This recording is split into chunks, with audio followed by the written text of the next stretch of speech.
One day I'm gonna be everything I wanna be. I don't let it get the most of me. One day I'm gonna be free. I wanna be everything I'm gonna be. My future right in front of me. One day I'm gonna be free. I wanna be free. Then let me be free. From the depths of darkness, a voice emerges. A host with a fire burning in his soul. With a heart, steel, and a spirit unbroken. He rides on to his ready to claim his throne. Amidst the chaos and the thunderous roar, insane wheels rise as a force to be reckoned with. Fueled by the power that only metal can bestow. He takes his stand, refusing to submit. Insane wheels hear his battle cry. Metal and mayhem will never die.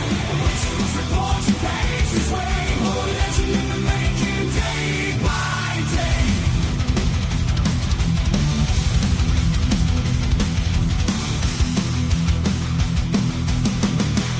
Happy freaking hump day to all you freaking legends out there, man. Great to see everyone in the chat, man. Let's freaking go.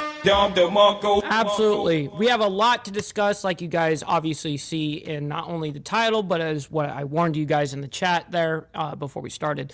We have a big Trump announcement that's happening later on today. I may or may not be able to cover that because it may not be live during our hour here, so we may have to cover a bit of that tomorrow. We'll see how that goes, but I'll be keeping my eye out for everything. Nonetheless, we also have Russia-Ukraine peace deal updates on some of that, maybe some sort of opinions. We'll see. But then we also, as we all know that everyone's talking about right now, is the Venezuelan drug boat latest regards to the second strike and the U.S. government basically annihilating that situation. So I am leaving a poll for you guys to go ahead and answer if we should have done the second strike or we should not have. Go ahead and let me know, and I'll figure out the end result by the end. And then a little bit of an update of Luigi Mangione, the healthcare CEO killer.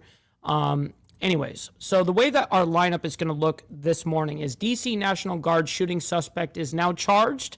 That is the Afghan national that we were covering at the beginning of this week. As well as Hegseth vows news strikes on narco terrorists. So I don't know if they meant to say news or new strikes. But they wrote news. So Hegseth vows news, that's what they wrote, but new strikes on narco-terrorists. We'll see. That is a little bit from the cabinet meeting that happened yesterday with Trump and the cabinet. I believe this was their 9th get-together as we're going into, his 9th month or 10th or whatever it is.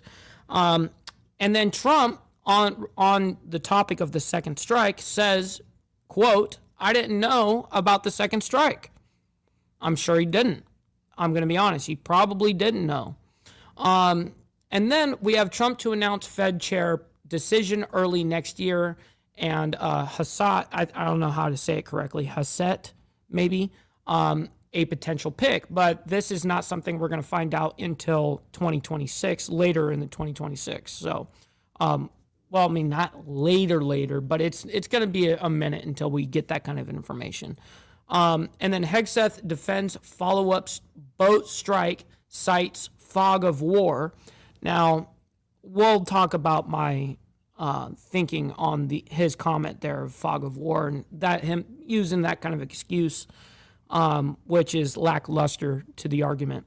Prosecutor breaks down Luigi Mangione defense case in murder trial. Now, I'm not very wanting to like interested at this point regarding Luigi. We know he's going to get smoked. So I really don't care about like the super lead up to this guy. We will obviously cover a bit of it, but we're not going to be like taking a whole huge segment because of this guy. Israel-Hamas ceasefire. We have an update. Israel agrees to reopen Rafah crossing. That's actually a big deal there. And then we're going to get into photos show moments before DC National Guard shooting. And this is just coming out as of 2 hours ago. So this is brand new evidence that I haven't even looked at. We're going to find out together. And then we have an hour ago, Israel war, Hamas to release remains. Interesting lineup that we've got this morning. So, all right, before we get all into it, we've got a lot to discuss and all of that stuff, yes. But we need to get through the call to actions real quick. Make sure you guys hit that like button. Helps out the show immensely, and it's free to do so. You know what else is free is hitting that subscribe button, man. I very much appreciate you guys. We have a lot of new subscribers and members, people that are here. I very much appreciate you guys. But please consider becoming a member, starting only at $2.99 a month. We're making sure we're not breaking the bank out there with anybody, but check it out. This is what allows us to stay on these freaking airwaves and have these lights on. So I very much appreciate you guys becoming members and staying members. Little side note, follow my Instagram right here at BallValveTV, where I post everything behind the scenes of not only my life, but as well as the show, Millennial Food Time, breaking news, all that great shit. It's a great way to get a hold of me one-on-one. And also, we have a Discord server. Go into the description box down below of any video, or one of the moderators in the live chat will drop it for you guys. And last but not least, all super chats, super stickers, gifted memberships, and membership signups are, of course, all going to be presented live onto the show. But if you guys would like to skip that YouTube 30% brutal cut that they take from your hard-earned cash, well, then we have these platforms right here that you guys can donate to. And, of course, I'll read it out loud like as if it's a super chat. So I've got my email up right here, and we're ready to go at any time. Real quick, I want to give a big shout-out to my man, Motobomb Virginia, and the coffee crew. Thank you guys for the raid. I very much appreciate you all. And thank you for having me on your show. I very much appreciate hanging out with you fellows, man. It's a great time over there. All right, so great to see everyone in the chat, man. I always appreciate all you legends. We got Brother Steve Easy in the building. Shout out to my man. We got Zip Tie as well as Big Dan. Good morning to you guys. We got Rabbit of Chaos. Good morning to you. We got Mountain Woman as well as Rob's neighbor, my man. We got Carrie in the building. Shout out to my man. Good morning, good morning. We are rolling down. We got Trouble, my man. Trouble. Yes, sir. Great to see you in the chat, man. I always love having you in here and hanging out with you. Such a good dude, man. When you going to be pulling up? When are we going to be hanging out, man? I'm waiting for you, Trouble. All right. Anyways, let's see here. We got Tiffany as well. Good morning to you. We got Bree Rodriguez as well as Frank. And yes, she was, well, I was like thinking that she was maybe behind me walking around, but I looked in the camera. There she is right there. Boom. That is her. Let's see here. We're scrolling down. We got Justin Blum over there on the Facebook side of things, man. Good morning. And Dylan says, stop the cap. Stop the cap. Yes, sir. Stop the cap, bro. We got Alfred as well. Good morning, kind sir. Great to see you. And absolutely, man, it's always a great time. Let's get it done first of this year. Dude, let's make it happen, bro. Let's make it happen. We got Liquored Up with Poncho, my man. Good morning. Great to see you as well. Wicked Wally, my man. Good morning. Always great to see you in the chat as well. And TVT to send it off, bro. Good to see you, man. All right, we're getting into it. We got a lot to get through. DC National Guard shooting suspect charge is going to be our first. And then we have a lot to discuss after all of this. So. We are following some breaking news right here on Live Now from Fox having to do with the suspect involved in the D.C. National Guard shooting. And I did want to bring this a social media post up right here. This is from Fox News saying, breaking news, a National Guard shooting suspect charged with murder, assault with intent to kill among other counts. So this just coming in. Damn. National Guard shooting suspect charged with murder, assault with intent to kill among other counts. So, yeah, of course, now he's charged with murder and assault with intent to kill among others. So among other counts. So to kill. So, yeah, but to kill what, one person or multiple people? I mean, obviously it was multiple, but it was targeted. So is this a terrorism thing where it's not just targeted, it's like open, just anybody can get it? What's the motive? That's what I want to find to out. our newsroom. And as we were listening in live to President Trump's cabinet meeting, we were hearing from Attorney General Pam Bondi as she was discussing one of the survivors who was shot, saying that it's miraculous that he survived. She has been meeting with his family and asking for Americans to pray for them. So we did want to share the very latest as... Yeah, that's crazy that they would even claim that in the first place. Aggravated attempted murder.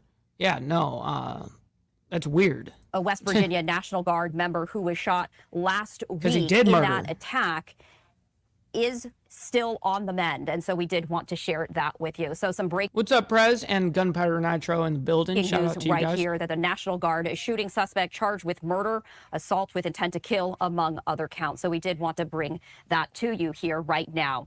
So we were hearing from Attorney General Pam Bondi, who met with the family of 24-year-old U.S. Air Force Staff Sergeant Andrew Wolf, asking for the public to pray for him. Meanwhile, another member of the West Virginia National Guard, Sarah Beckstrom, 20 years old, was killed in the shooting.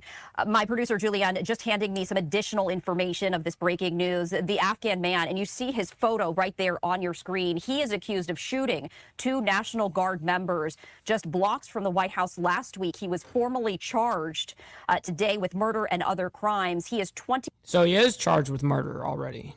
years old. He was charged with 2 counts of assault with intent to kill, 1 count of murder, and 1 count of possession of a firearm during Wow. a crime of violence. Now, the suspect that you see the photo of right there on your screen, he attended this hearing at Washington, D.C. Superior Court remotely from a hospital bed. And he was seen lying down with his eyes closed, and he appeared to be in pain. That's the information that we're reading out right here. His defense attorney telling the judge that his client pleads not guilty to all charges. So What? How? I mean, let's just be honest about the situation, bro. You did it. Like, what is there to get out of there?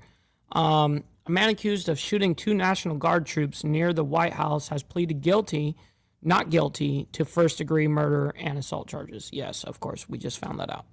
Okay, well, that's anyways. I mean, that's usually what they do is they plead not guilty and then try to work out a deal. All right, Hegseth vows new strikes on narco-terrorists. Now, this is the beginning of, well, we're only going to show some parts of this big meeting that happened yesterday between Trump and his cabinet. This is his 9th meeting with the cabinet during this term. And there's only a couple of clips that made the quote, like, you know, like the mainstream part, you know, because it was like an hour and 40 minutes. But so there's 2 clippable parts in this and regards to these strikes. We're going to go ahead and bring this up and we're going to talk about both of them because they don't show a super amount of context, but we got enough to get some understandanding. Recruiting and retention over this year are at the most historic levels our country has ever seen. When I had a chance to be on a aircraft carrier destroyer over Thanksgiving, the spirit in our ranks since the election under President Trump is unprecedented. I've never seen anything like it as a soldier myself in uniform, and I know a lot of you feel the same way. We've ripped out the DEI and the political correctness. It's all merit-based at the department. We're getting back to basics: accountability, training, readiness, lethality, and that's reviving that spirit. And Mr. President, we're rebuilding the military, historic investments. I just took briefings on the Golden Dome and F-47, next generation capabilities that are going to make sure that for generations to come, America has the most powerful, most capable, most lethal. Shit, what's up? Is that who I think it is? I'm gonna guess that that's Straight Jacket. My man, what's good? Hopefully you're enjoying your morning. We got Steve Posey in the building as well. Always appreciate you fellows. Military in the world, which you have rebuilt once and we're rebuilding again. And then we're reestablishing deterrence and credibility.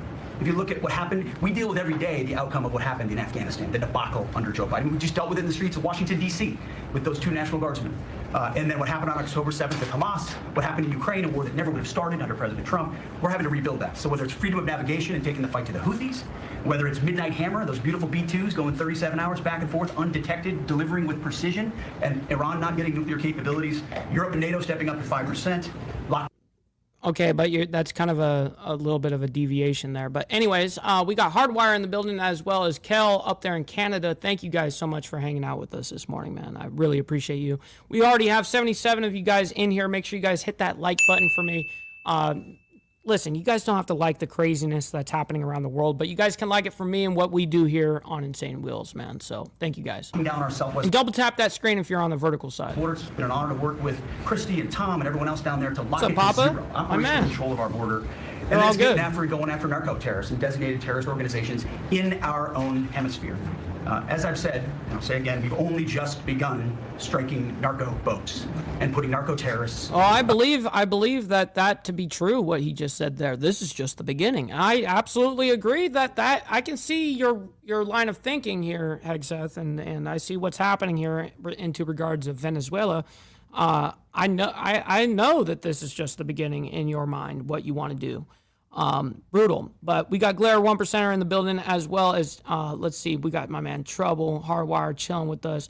Mike, the thing with the second strike on the drug boat are a mercy strike because the individuals will suffer worse fate as shark food. Well, yeah, I mean, if you just leave them there, yeah, theoretically, but you're supposed to get rid of the as someone that's actually involved in, like, was involved in shipping, I understand even when something like this happens, the goal is to sink the ship, but not the people, okay? So you sink the product, what they're trying to move, and then you don't kill the people. You actually go on a rescue mission now and you pick them up. And then you can actually get more information out of them if they are actually doing what they're actually doing, right? Anyways, back to this. At the bottom of the ocean because they've been poisoning the American people. And Joe Biden tried to approach it with kid gloves and allow them to come across the border. Cartels take over community, 20 million people, hundreds of thousands of Americans poisoned. And President Trump said, no, we're taking the gloves off. We're taking the fight to these designated terror organizations. And it's exactly what we're doing. So we're stopping the drugs, we're striking the boats, we're defeating narco-terrorists, and we're standing... And you may say one thing, that drugs coming in through the sea by sea are down 91%. And I don't know who the 9% is. I'm not sure either, sir. But down 91% by sea. We've had a bit of a pause because it's hard to find boats to strike right now. Which is the entire point, right? Deterrence has to matter, not arrest and hand over and then do it again, the rinse and repeat approach of previous administrations. This is meant to get after that approach. And I will just end by saying, as President Trump always has our back, we always have the back of our commanders who are making decisions in difficult situations, and we do in this case and all these strikes. They're making judgment calls and ensuring that they defend the American people. They've done the right things. We'll keep doing that, and we have their backs, Mr. President. Good job. Thank you very much. All right, so now the next clip from that meeting, Trump actually says, quote, I didn't know about the second strike, which I actually do believe. I fully believe that he probably had no idea about a second strike happening. I wanted to clarify something that you had said on Sunday regarding the boat strikes near Venezuela. You had said that you didn't know if the second strike on that one boat had happened, but you wouldn't have wanted it. Now that your administration has acknowledged that it happened, do you support that second strike? And Mr. Secretary... See, and that's a good question. That's an actual valid question that is being asked right now. I want to clarify something you had said in an interview back in September, I believe on Fox News. You said that you had watched that strike live on television. In real time, did you know that there were survivors after the initial strike? Well, look, all I know is this. Every boat that you see get blown up, we save 25,000 on average lives, 25,000 lives. They've been sending enough of this horrible fentanyl and other things, like cocaine and other things, but fentanyl right now is the leader of the pack. To kill... Which I agree with those numbers that fentanyl is killing people, but a war on drugs is not, in my opinion, feasible when, meanwhile, your actual war on drugs has nothing to do with the drugs. That's just the excuse. Actually, what the goal here is regime change, right? Our entire nation, because a little speck on the head of a pin can kill somebody. It's very dangerous stuff. I know so many people where their sons were drug addicts. They had one little sample, and they died. They died. They couldn't believe it. As far as the attack is concerned, I still haven't gotten a lot of information because I rely on Pete. But to me, it was an attack. It wasn't one strike, two strikes, three strikes. Somebody asked me a question about the second strike. I didn't know about the second strike. I didn't know anything about people. I wasn't involved in it. I knew they took out a boat. But I would say this: they had a strike. I hear the gentleman that was in charge of that is extraordinary. He's an extraordinary person. I'll let Pete speak about him. But Pete was satisfied. Pete didn't know about second attack having to do with two people. And I guess Pete would have to speak to it. I can say this. I want those boats taken out. And if we have to, we'll attack on land also, just like we attack on sea. And there's very little coming in by sea. I think we've knocked out over 90% of it. There's very little, and I understand that. There's very little. We're saving hundreds of thousands of lives with those pinpoint attacks. It's an amazing thing when you see a boat going along, and, you know, a lot of the press would like to say they're not, you see the boat, they're not maybe drugs. You see these boats. First of all, who has 5 engines on the back of a boat going in weird directions and loaded Well, up? yeah, I mean, that is true. I mean, you have a little tiny banana boat, one cigarette boat, whatever, and then you've got 5 big-ass 250s in the back, you know, whatever, or 350, whatever. You could pull them up to, I mean, you can go all the way up, man. I mean, these guys have huge power to move quickly, and absolutely, that is the game for those guys. They're not out there sitting there fishing, which I do believe that, but I do think that we're only getting a half truth. We're not getting the whole truth here, and actually, I would like to see some fucking evidence. I mean, me as a conservative on the right, I actually like to see evidence for all things, all claims, all things that happen. That's my whole point here, is I'd like to actually see the evidence of what we are destroying. Like, okay, yes, we've gotten people. Granted, those were byproducts of what they were actually trying to destroy, correct? They're trying to destroy the drugs, correct? So, anyways, back to this. With lots of white... But I think that the reason why that they actually can justify that this is legal, the way that they're actually they can actually justify this is because there's a few people that are on our terrorist list, and if you are considered deemed a terrorist under our government, we can literally do fucking anything to you. That's just a sad reality. I mean, that's just the way it goes, right? So we can literally do whatever the fuck we want if they're attached to those terrorist organizations. That's where the legality comes in. So just wanted to clarify that. By the way, we have 151 of you guys in here. Make sure you guys double tap the screen if you're on the vertical side. Hit that like button. I very much appreciate you guys. All their bags of things. No, they've done an amazing job. And Peter's done an amazing job. Pete, you could probably better answer the question. No, you're spot on, sir. I think you got to start with the baseline, which Marco laid out, everybody's laid out. We've got 20 million people invading our country over 4 years. We don't know where they're coming from. That includes Tren de Aragua and cartels and violent criminals. They bring drugs, and you mentioned it, Mr. President, poisoning, an intentional poisoning of the American people, killing hundreds of thousands of Americans. So the president had the courage to designate these cartels as designated terrorist organizations. Now, a number of us here served in the military and spent 20 years fighting terrorists like Al-Qaeda and ISIS on the other side of the world. How do you treat Al-Qaeda and ISIS? Do you arrest them and treat them, pat them on the head and say, don't do that again? Or do you end the problem directly by taking a lethal, kinetic approach? And that's the way President Trump has authorized the War Department to look at these cartels. And I wish everybody could be in the room watching our professionals like Mitch Bradley, Admiral Mitch Bradley, and others at JSOC and SOCOM. What's up, Mr. Mister? Good morning to you, kind sir. Always appreciate having you in the chat. Other commanders, the deliberative process, the detail, the rigorous, the intel, the legal, the evidence-based way that we're able to, with sources and methods that we can't reveal here, that make sure that every one of those drug boats is tied to a designated terrorist organization. We know who's on it, what they're doing, what they're carrying. All these white bales are not Christmas gifts from Santa. No. Taking out terrorists is absolutely something that we need to do. 1,000%, Donald. But when they're using something like, because they're labeled as a terrorist, that they can do whatever the fuck they want to do, when most of those guys probably are not actual terrorists, homie. They're just drug dealers, you know what I mean? And because they have been deemed an actual narco-terrorist, then we have the legal grounds to take them out completely. And some people are going to go ahead and say, yes, we need to do that.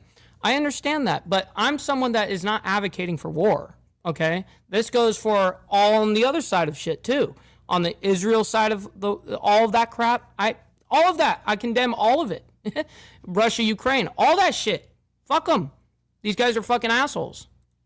This is drugs running on four-motor fast boats or submarines that we've also struck. No one's fishing a submarine. And I have empowered them to make that call. Now, the first couple of strikes, as you would, as any leader would want, you want to own that responsibility. So I said, I'm going to be the one to make the call after getting all the information and make sure it's the right strike. That was September 2nd. There's a lot of intelligence that goes into that, building that case and understanding that. A lot of people providing information. I watched that first strike live. As you can imagine, at the Department of War, we got a lot of things to do. So I didn't stick around for the hour and 2 hours, whatever, where all the sensitive site exploitation digitally occurs. So I moved on to my next meeting. A couple of hours later, I learned that See, my true problem, just so I clarify my point, is my true problem on this is, yes, take out all terrorists, okay? Yes. But don't now use the mask, the reason that you're going to go and do a regime change based off of a war on fucking drugs, because now we can go after you legally because you're a terrorist. That's what I'm getting at. So, anyway. Had made which he had the and if you guys don't get it from there, you guys are just retards. Authority to do. And by the way, Admiral Bradley made the correct decision to ultimately sink the boat and eliminate the threat. He sunk the boat, and eliminated the threat. And it was the right call. We have his back, and the American people are safer because narco-terrorists know you can't bring drugs through the water and eventually on land if necessary to the American people. We will eliminate that threat, and we're proud to do it. So you didn't see any survivors, to be clear, after that first strike? I did not personally see survivors, but I stand, because the thing was on fire. It was exploded and fire and smoke. You can't see anything. You got digital. This is called the fog of war. This is what you in the press don't understand. You sit in your air-conditioned offices. Okay, well, fog of war probably is true when when you do a big-ass blow-up, yeah, and then you can't see shit. Cool. I understand the fog of war theory that he's bringing up here. But that's not what happened on the second strike. They literally saw that there was people hanging off the side of the boat there, and or right next to it, whatever. And they did it again. They're up on Capitol. They saw them. Sir, they're survivors. Do we take them out? Yeah, put a second strike on it. Hill, and you nitpick and you plant fake stories in the Washington Post about kill everybody, phrases on anonymous sources not based in anything, not based in any truth at all. And then you want to throw out really irresponsible terms about American heroes, about the judgment that they made. I wrote a whole book on this topic because of what politicians and the press does to warfighters. President Trump has empowered commanders to do what is necessary, which is dark and difficult things in the dead of night on behalf of the American people. We support them, and we will stop the poisoning of the American people. And Mr. Secretary, on the second strike, you said it happened more than an hour after the first. Did I hear I can tell you correctly? the exact amount of time. You went up the river, what you're saying. I already stated my answer quite clearly. So remember this, we lost last year, I think it was more than that, but people don't like saying it because they always said 100,000, 115,000, the numbers we've been hearing for years. So we lost last year more than 200,000 people, dead people, ruined families beyond the 200,000. And those 200,000, their family will never be the same. But these people have killed over 200,000 people, actually killed over 200,000 people last year. And it's terrible. Those numbers are down. Those numbers are down. They're way down. Well, I hope they're actually down. That would be nice to see if there was an actual number drop of deaths since we have been doing this. It would be actually great to see that there is less drugs on the street. But I just somehow don't think that Venezuelan boats are the main supply by any stretch of the means of our drug habits here in America. I don't believe it.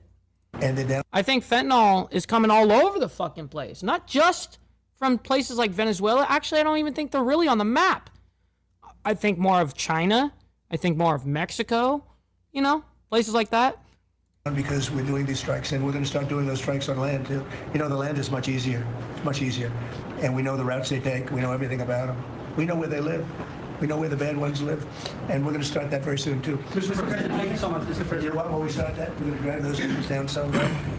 And then you're going to have families be able to live without the fear of their son or daughter just having a pill to have a little fun and ending up dying within a period of 60 seconds, right?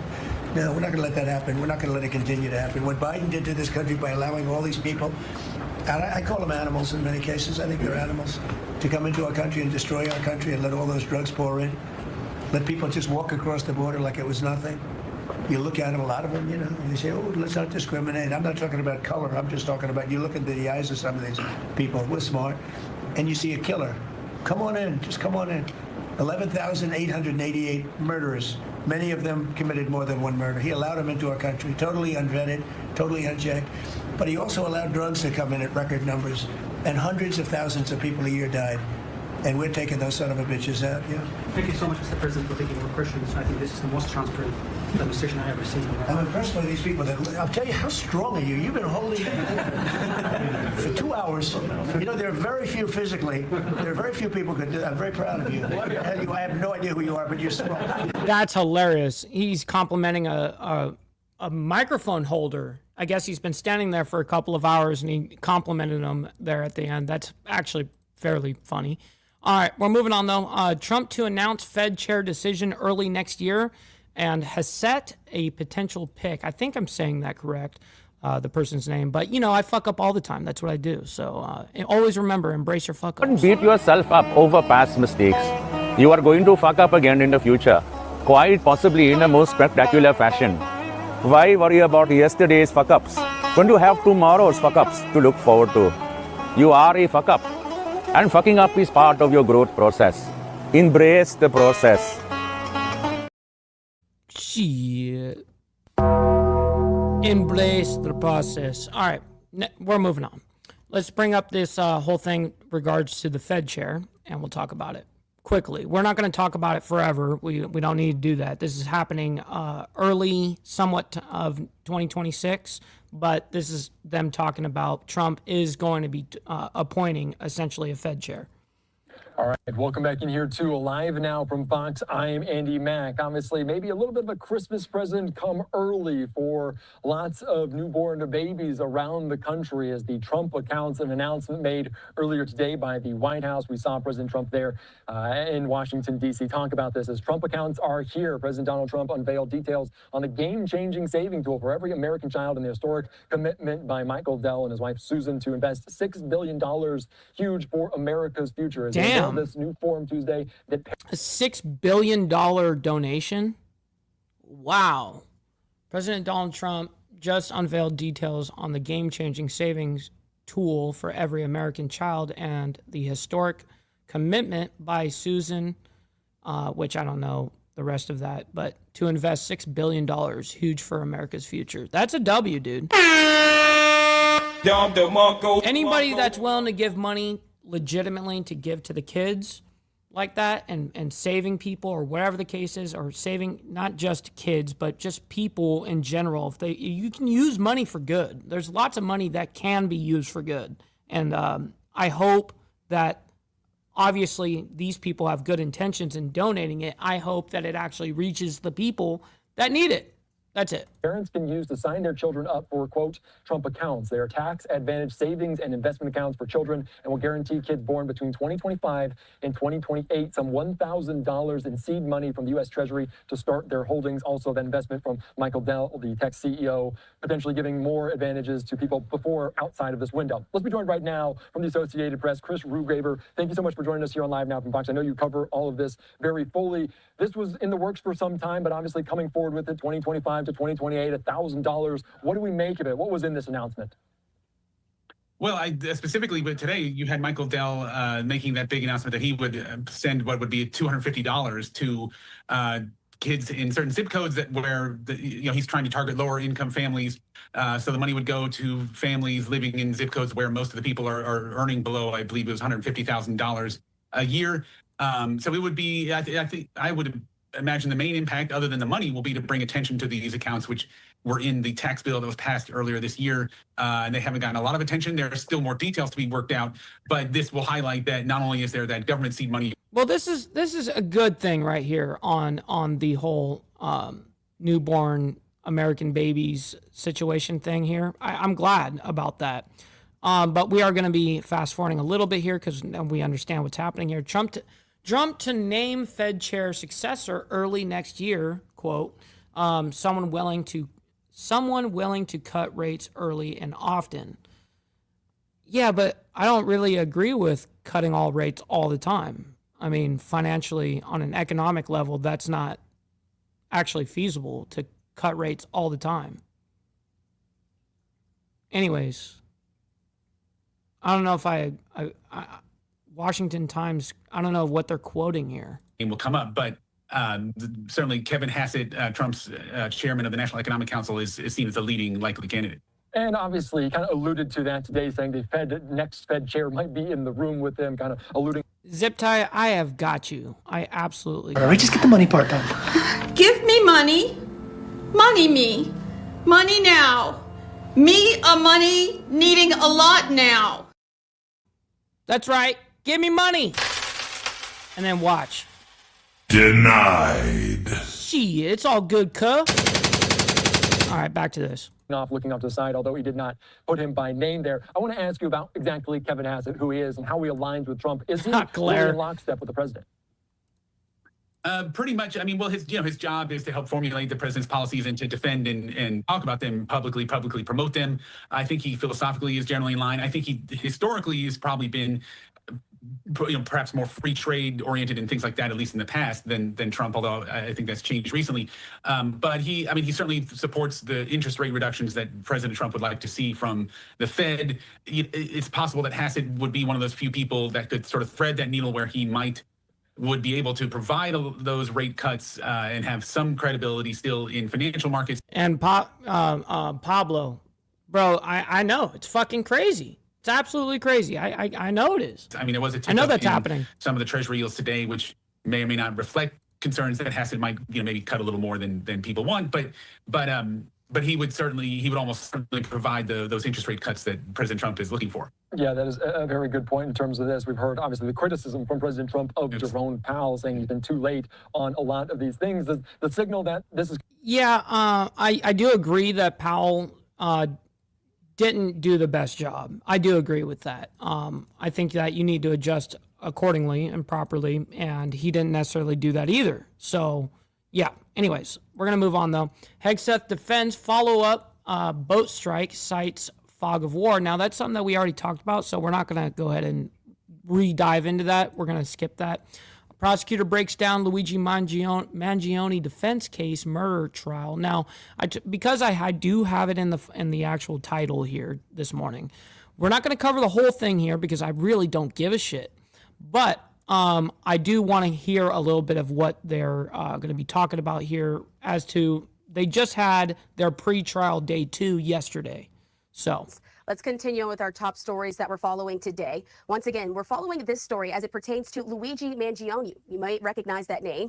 He's the man who's accused of gunning down United Healthcare CEO Brian Thompson last December in New York City. Well, he's back in court today. This is for a series of hearings over which evidence will be allowed during his trial. We know that Mangione's attorneys are now arguing that certain evidence should be excluded from this upcoming trial on the state murder charges. This because of how they claim the evidence was obtained. The prosecution, though, is expected to call up more than 24 witnesses in this case, as these hearings are expected to last several days. So to talk a lot more about what's unfolding, I want to bring into the conversation former federal prosecutor Nima Rahmani. Nima, thanks so much for being with us here on Live Now from Fox, talking about this. Of course, something we've been following in every detail since the manhunt first started last December after United Healthcare CEO Brian Thompson was gunned down. But focusing on what's going on and why we're in the courtroom today, there have been some questions about the evidence, what can be... That's kind of my whole point, Steve Easy, is I don't like our track record of regime change either. I think it is great on paper. It sounds great, but it takes a lot of resources. It's a lot of fucking up people.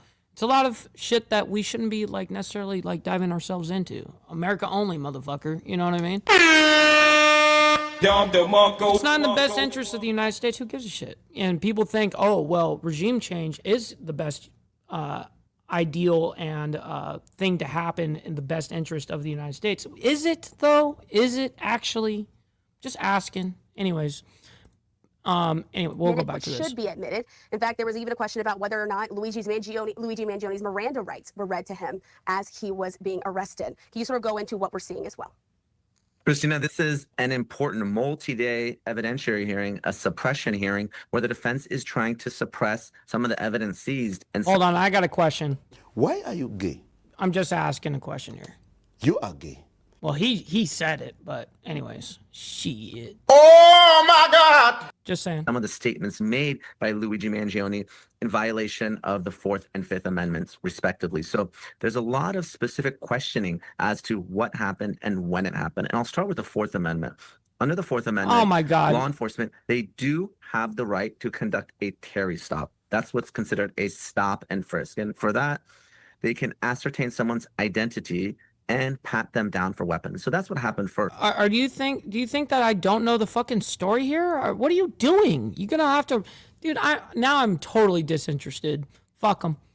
We already know that we reported on it on day 1, day 2. You know, these guys just want to sit here and make content out of shit. I don't give a shit about the content. I care about the facts. What is happening? No one can fucking do that in the mainstream. Anyways, we're going to move into just 4 hours ago, Israel-Hamas ceasefire. Israel agrees to reopen Rafah crossing, which is actually a big deal. Let's go ahead and bring this up, and we'll talk about it real quick. We have some breaking news to share with you this morning regarding the situation over in Gaza. Israel has said that it is going to reopen a key border crossing in order to let Palestinians evacuate. We do have a live look over in Gaza on this Wednesday. Take a look at this as I read some of this reporting courtesy of the Associated Press. The statement about opening Rafah came from Kogat, the Israeli military body charged with facilitating aid to Gaza. It said Israel would coordinate with Egypt on the exit of Palestinians under the supervision of a mission from the European Union. Those wishing to leave Gaza will require Israeli security approval. That is according to the organization. The ceasefire deal calls for the crossing to be opened for medical evacuations and for travel to and from the Strip. But an Israeli official who spoke anonymously to discuss the operational plans said that all Palestinians who want to exit Gaza will be able to exit through Rafah as long as Egypt agrees to receive them. But the crossing won't be open for people that totally makes logical sense, of course. Wishing to return to Gaza. The official said the EU still had to make some adjustments to logistics before the crossing could open. The crossing was sealed off in May 2024 when Israel's military invaded the area. It was briefly opened in February this year for the evacuation of sick and wounded Palestinians. Well, I'll tell you why, Steve Easy, because the fake ceasefire that you're quoting is still a ceasefire on paper that is a ceasefire. Until it's officially not a ceasefire or whatever anymore, they're gonna run that way with it. Palestinians for treatment as part of that previous ceasefire deal. We have this also, a social media post from the Israel Defense Forces talking about this and more of the breaking news developments. What's up, Time to Stand? Good morning to you. Great to see you in the chat. This update, in accordance with the ceasefire agreement and a directive of the political echelon, the Rafah crossing will open in the coming days exclusively for the exit of residents from the Gaza Strip to Egypt. The residents' exit through the Rafah crossing will be facilitated through coordination with Egypt, following the security approval by Israel and under the supervision of the European Union mission, similar to the mechanisms that operated in January 2025. Back out live to the images that we have in Gaza. Now also, Israeli Prime Minister Benjamin Netanyahu saying Wednesday he appointed an envoy to join talks with Lebanese diplomatic and economic officials. The Prime Minister's office calling the appointment, quote, the initial attempt to create a basis for relations and economic cooperation between the two countries. It did not say when or where the talks would be held. Netanyahu's office said the appointment would come from the office of his national security advisor. Israeli media identified the envoy as a former diplomat and the council's deputy director for foreign policy. Israel and Lebanon have been in a state of war since 1948. Israel and the Lebanese militant group Hezbollah fought a months-long war that ended in a shaky ceasefire 1 year ago. And just some more updates coming out of Gaza. We know that Israel on Wednesday also saying, again, that it's going to let Palestinians leave Gaza through that reopened border crossing, complying with that U.S.-backed ceasefire deal, even though it also said that partial remains returned by militants did not match the hostages still in Gaza. Now, that is correct.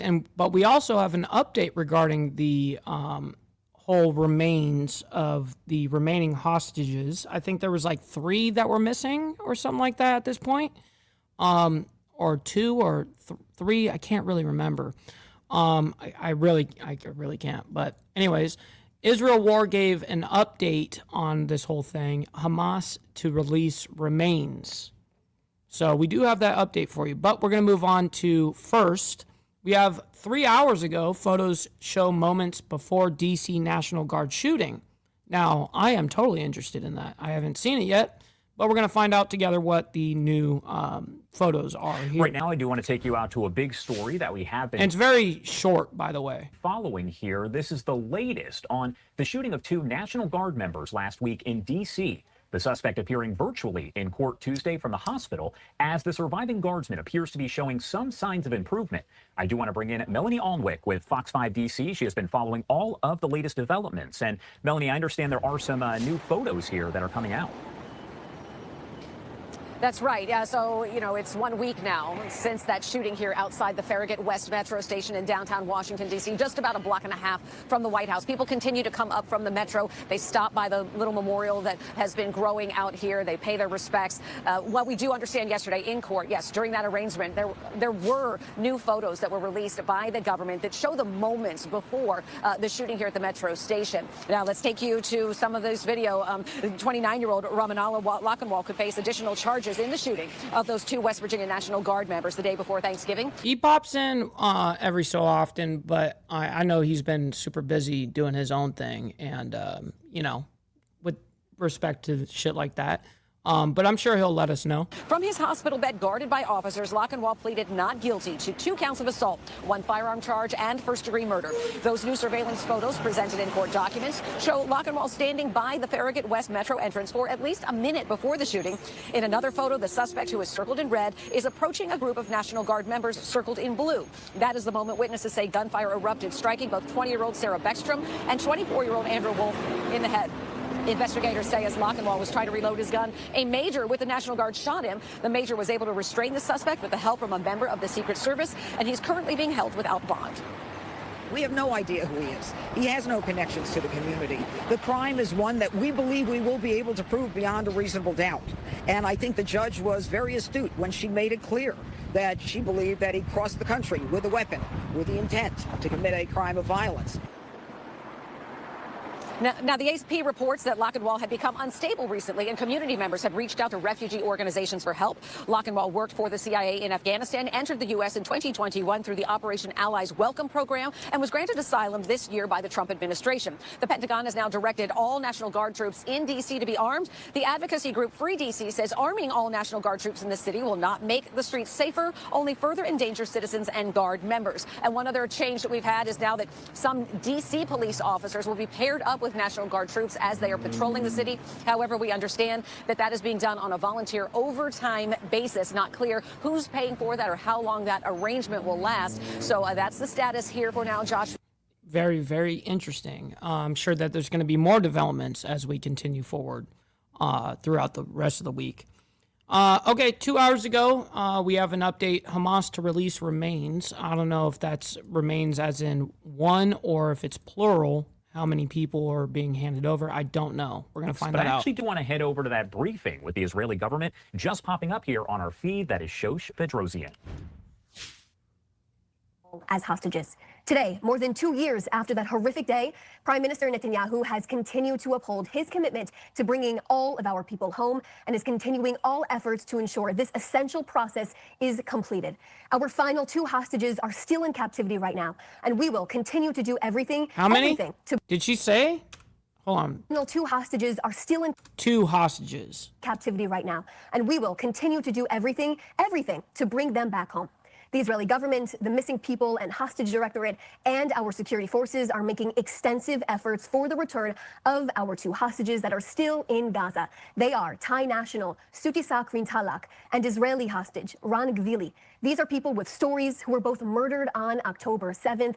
Sutisak was a farmer, and Ran was a hero on October. What's up, Brennan? Great to see you in the chat, man. Working to save people. Their families deserve the right to have a proper, dignified burial and to grieve their loved ones. We will be releasing more information about Sutisak and Ran at some point this evening with a video statement about their stories, who they were, and what happened to them on that horrific day of October 7th. I can now share with you that Israel is preparing to receive the remains of one of these hostages around 5 p.m. today. We will only know it is officially one of our hostages once they have been identified by the Forensic Institute. Now, the world has been spun into Hamas's web of lies for nearly 2 years now. 2 years, specifically the media, who has vindicated the terror group by spreading their deception and propaganda routinely. What web of lies, you might ask? The lies about their commitment to the ceasefire, the status of our hostages. Oh, man. I don't want to hear the bias part of, I mean, it's all been biased, but, okay. So I want to actually see, she's actually showing like the different lies that Hamas, of course, has done what you expect them to, right? So why do you need to justify yourself? Anyways, I want to actually get to the main part here. Hostages have been returned as per the... hold on. Let me bring that just a little bit further back.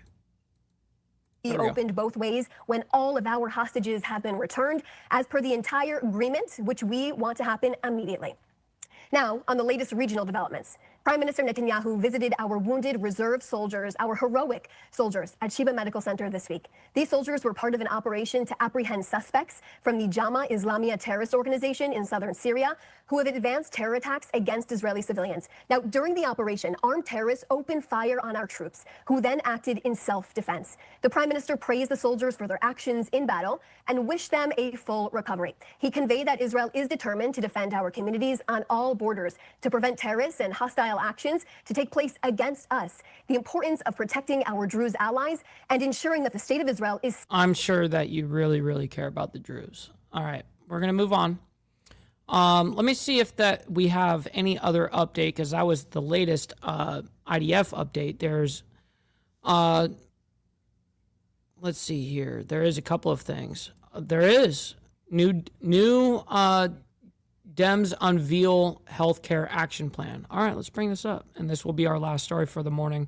Let me go ahead and present this to you guys. Give me 2 seconds here.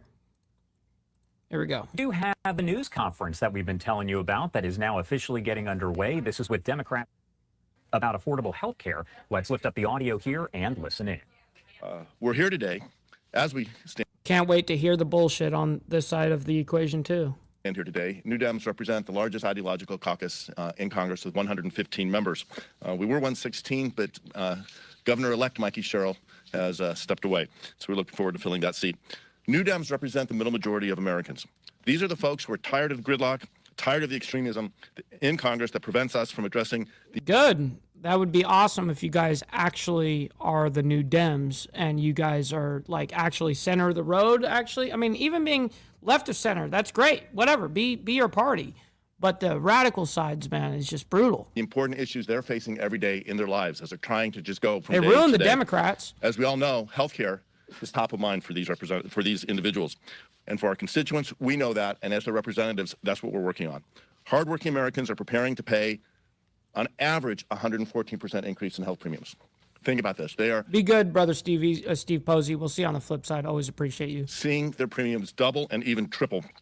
Many Americans are going to lose their coverage altogether, all because of the backwards and extreme efforts of this Trump administration and congressional Republicans. That's why I'm so happy to be joined on stage today by some of the brightest minds in our coalition to announce the release of the New Dem Healthcare Action Plan.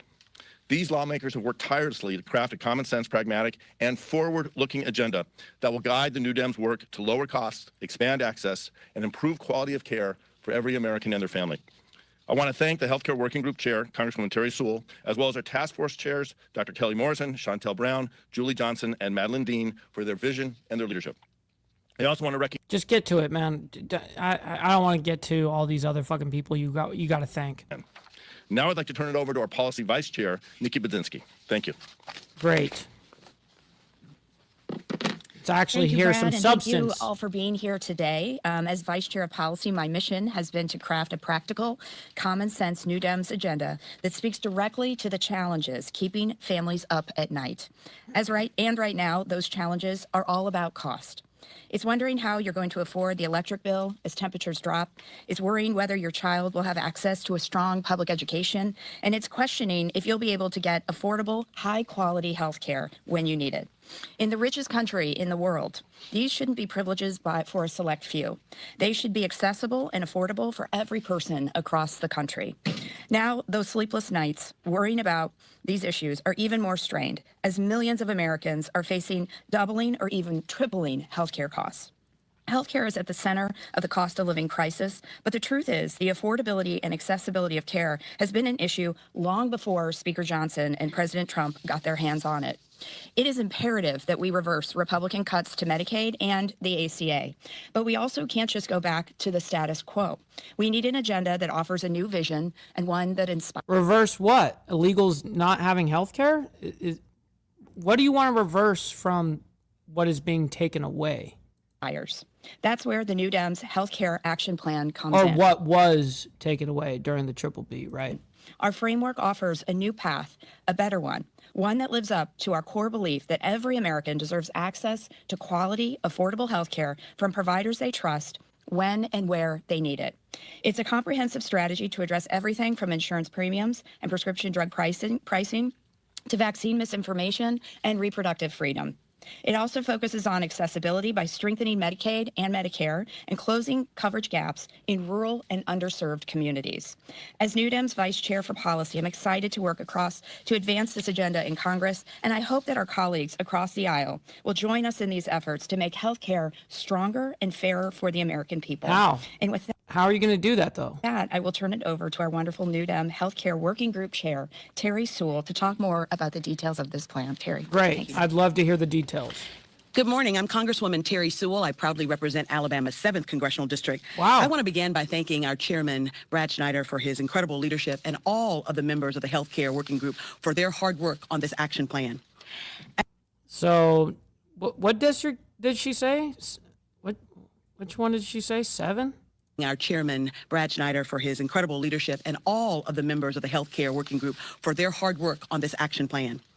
As chair of the Healthcare Working Group, I stand here today with I missed it. My colleagues to unveil a plan that puts the health and well-being of the American people first. Right now, families across this country are facing uncertainty and rising costs because of a reckless attempt to dismantle the programs that millions rely on. In Alabama's 7th Congressional District, we are seeing the consequences of the Republican health care crisis play out in real time. Premiums are skyrocketing. Rural hospitals are on life support, and thousands are being kicked off of their health care insurance. But who? Who's being kicked off their health care insurance? Who? Real quick, we got Time to Stand coming in with the $5, man, saying, as she said, Americans not illegal. Thank you for making it rain for the $5, my man. Always appreciate you in the chat. Today, we, the New Democratic Coalition, say enough is enough. This action plan is simple and straightforward, but it will go a long way in ensuring that our health care system works for every American, not just the privileged few. Our plan is guided by 3 core principles. Glare. Come on, man. Come on. First, we believe that every American should have access to quality, affordable health care with predictable costs, because no one should have to choose between paying for a prescription and putting food on the table. What's up, Stacks? We believe in strengthening Medicare, Medicaid, and the ACA, because these programs are not partisan luxuries. They are lifelines for so many Americans. Third, we believe that every American, regardless of their zip code, should have the access to doctors, hospitals, and medicines close to their homes. To achieve that, our plan takes a series of common sense steps. It would lower costs by locking in the ACA's enhanced premium tax credits and extending out-of-pocket drug caps to Americans with private insurance. It would reverse the devastating cuts to Medicare and Medicaid while cracking down on fraud and abuse.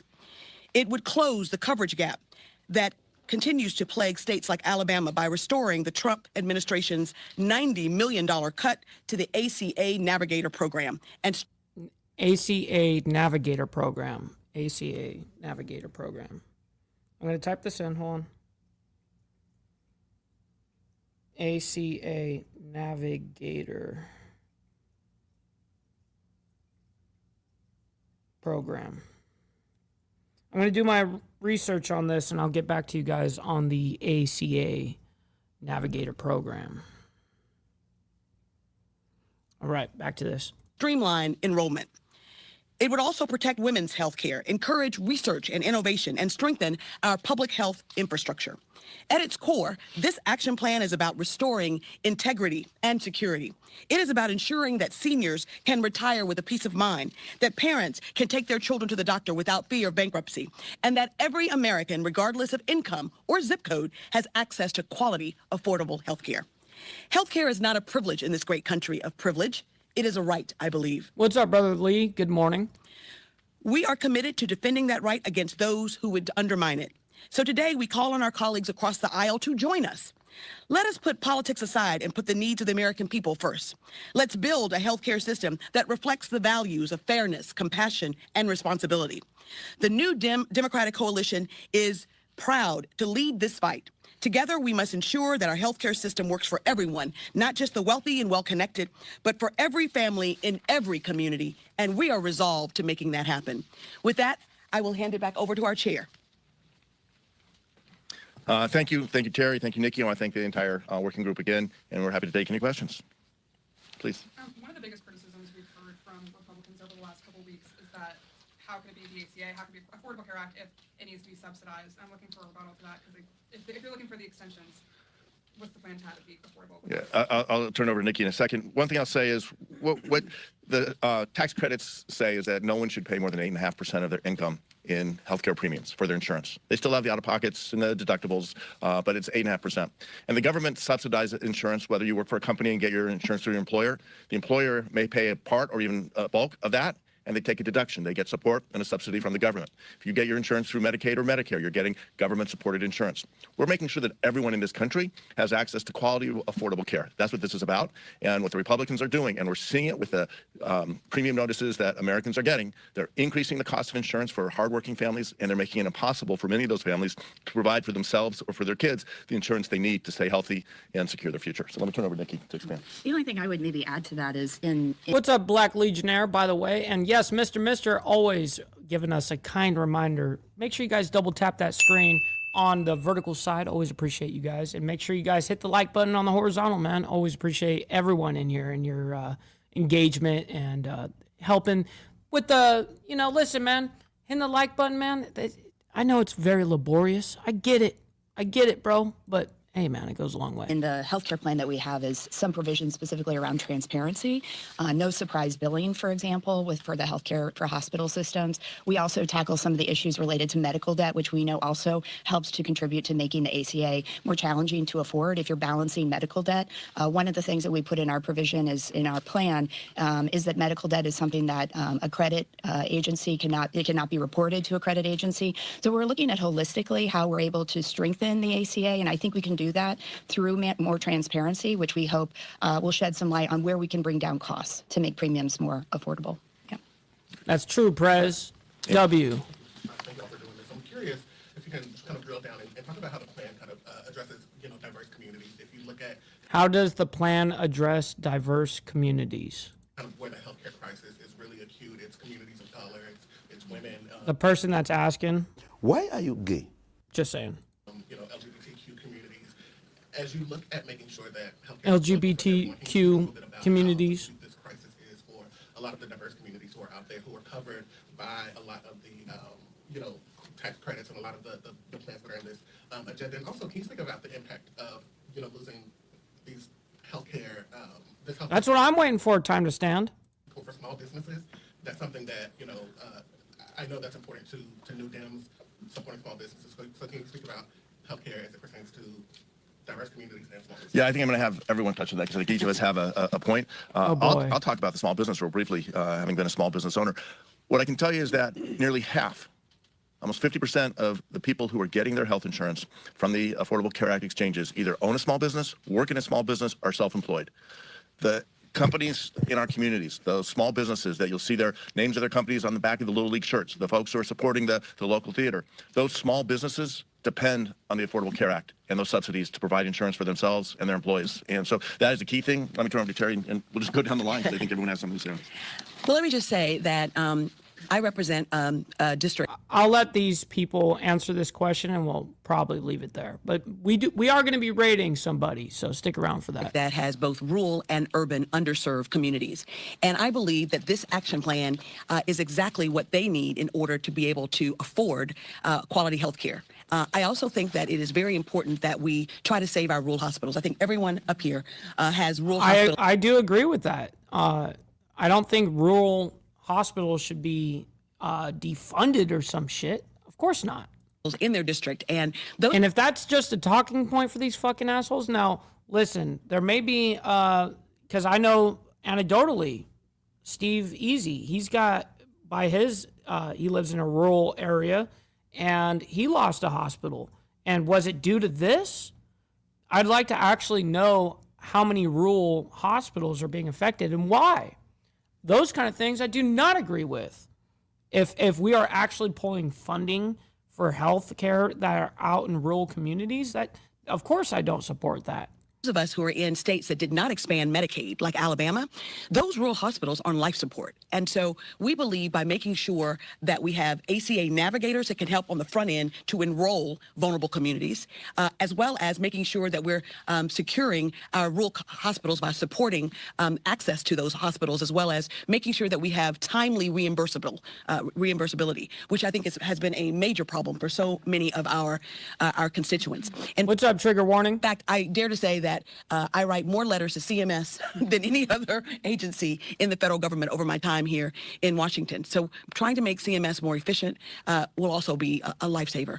And in terms of small businesses, I think Brad is absolutely right. I can tell you that in my district, recently at a town hall meeting, one of the gentlemen who works for a small business, has only 6 employees, he has been affording his health care insurance through the ACA for the last 5 years. And his plan, which is a silver plan, was $188 with the enhanced tax credits.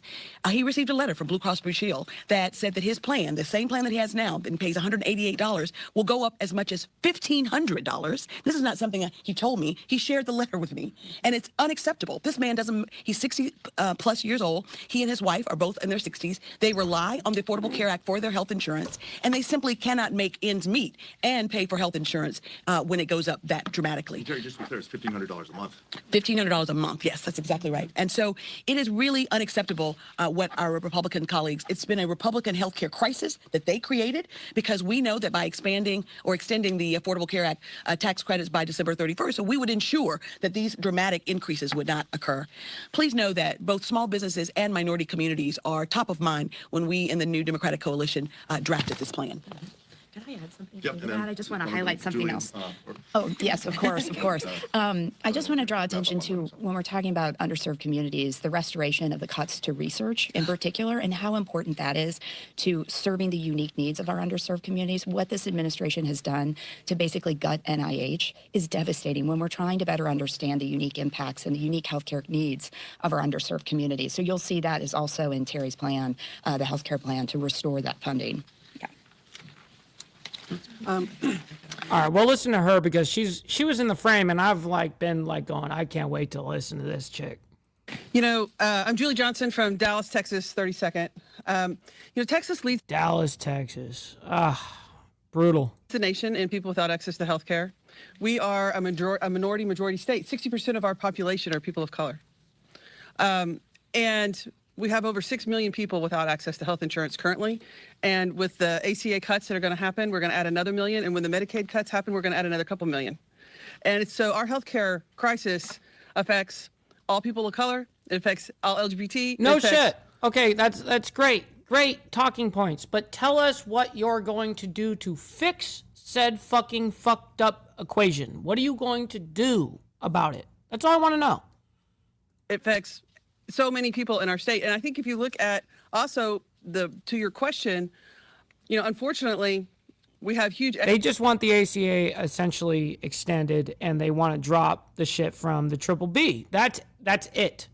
And they want to, I mean, literally what the Triple B outlines is, in the aspect of Medicare or medical insurance or whatever, is we're not going to be funding illegal immigrants with health care. We're not going to do that anymore. Yeah, I think that's a good fucking idea. So you wanting to reverse what the Triple B has done, well, the Triple B is only done by keeping illegals off the healthcare system and booting them off the healthcare system. So that's what I'm trying to figure out. What else are you trying to fix aside by giving illegal communities healthcare back? Economic gaps of working people of color from working white people. That is a system that we have to address in this country as well. What? That why so many more people of color are on Medicaid and are on need these tax credits. It's another conversation that we need to address. But this plan is critically important to making sure that we have a safety net for everyone. In Texas, we have had 27 rural hospitals close in just the last 10 or 15 years, and we are facing many, many more. Our healthcare crisis is acute in the state of Texas because Republicans have consistently failed to prioritize the healthcare people. Now, you have to remember, this isn't a money issue for the state. we're sitting on almost a $70 billion surplus fund. We can spend the money to have healthcare in Texas if our elected leaders chose to make that a priority. But instead, they have consistently chosen not to make that a priority at the state level. So it's mandatory that us at the federal level come in and make sure that these programs remain intact. Millions and millions of Texans rely on Medicaid. And due to the low income gaps, that the ACA is critically important. And we need these subsidies because people can't afford it. And the alternative is we just have millions more people without access to care that then use our emergency rooms as a revolving primary care facility and have mounting debt. And then we have more unfunded care that the system cannot sustain. Just an example is my wife is a gastroenterologist. Your wife, you just had to go there, didn't you? You needed to, just get on that grandstand, that soapbox. Let's get up there. Let's just lay it all out there. I got the microphone. I got everything right now. I can show off to these LGBTQ reporters that are asking me this thing. Now I'm going to include my inclusion. And she would do hospital call. And I remember very clearly, there was a weekend when she was on hospital call in the Dallas-Fort Worth Metroplex at a large hospital where she had 62 consults in a weekend.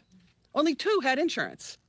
That is not sustainable for our provider networks. That's not sustainable for our healthcare providers to be able to do that. And so what the federal government is doing, what Republicans are doing, is they are basically saying we're refusing to accept responsibility for the healthcare of Americans, and instead we're going to make physicians and hospitals own that out of their moral obligation to take care of people at great financial peril. And what we're seeing is hospitals closing, community health clinics closing, medical practices closing because they cannot sustain the influx of unfunded care that we have in this country. I got you guys. Why are you gay? And so why the New Dems plan is so critically important is we keep the safety, we keep together. It's not perfect. And there's so much more work that we can do, but the safety net is there to What up, Road Runner? Great to see you in the chat. keep our healthcare system from completely falling apart. And so I think it's critically important. I think what this plan does is keep all of those things in place for all the communities. So Great, thank you. Dr. Marshall. All right, I think that's enough. I think that is enough. I've listened to the bullshit enough. All right. Listen, ladies and gentlemen, I cannot do this show without you guys. I'm very honored to be able to do this Monday through Friday. This is what we do, reporting news from 10 a.m. to 11 a.m. CST. So every morning, man. And then Saturday morning for you guys, we give back. And we have our members-only live streams. Now, we are going to be back tonight as well because, as you guys know, it's Wednesday night, and that means we are going to be on the Diamond Effect podcast, and we're going to be streaming it here as well. So at 7 p.m. Central Standard Time, we're going to be back and at it, and we're going to be having a great conversation on the topic. So anyways, stick around for the raid. We're going to be raiding. Let's see who did I select? We got my buddy Kieran from Down Under. He's over there in Australia. Make sure you guys go let him know that we're giving him a mic ball raid. We're coming in and having a good time. So anyways, always appreciate every single one of you guys. Thank you for all your contributions, your engagement, hitting the like button on the way in, on the way out, doesn't matter. Very much appreciate all of that. All right, ladies and gentlemen, much love, honor, respect, and we'll see you guys later on this evening. God bless. From the depths of darkness, a voice emerges, a host with a fire burning in his soul. With a heart, steel, and a spirit unbroken, he rides on 2 wheels, ready to claim his throne. Amidst the chaos and the thunderous roar, insane wheels rise as a force to be reckoned with. Fueled by the power that only metal can bestow, he takes his stand, refusing to submit.